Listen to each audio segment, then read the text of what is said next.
Hello, in this video I'm gonna show you how to optimize the battery in order to reduce battery aging on your iPad mini 7th generation. Essentially, you want to go to the settings and open the battery settings. Now over here you will be able to find sometimes insight and suggestions.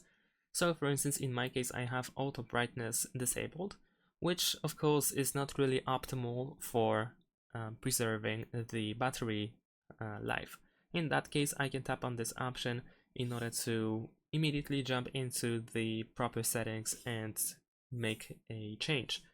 Of course, everything is optional, so it's up to you if you want to use those tips and optimize the battery, but of course it is worth doing so if you actually care about the battery. Now, in addition to that, you can go to battery health and you should enable the 80% limit. And what it does is it pretty much, when you charge the iPad, you will charge it only up to 80%. You will not reach 100%.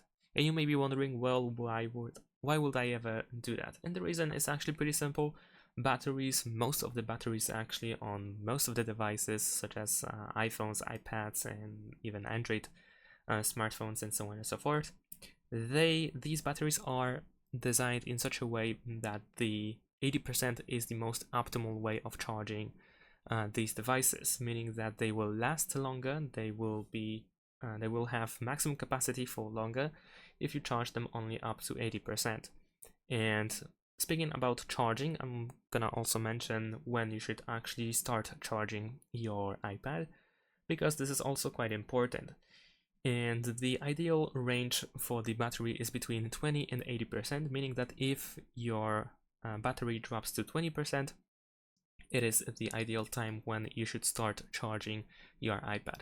You should definitely avoid using the whole battery. You should at all costs avoid dropping to 0%, as well, you will not notice huge changes if you happen to do so, of course, and nothing really will happen if you just forget to charge your iPad once or twice or whatever.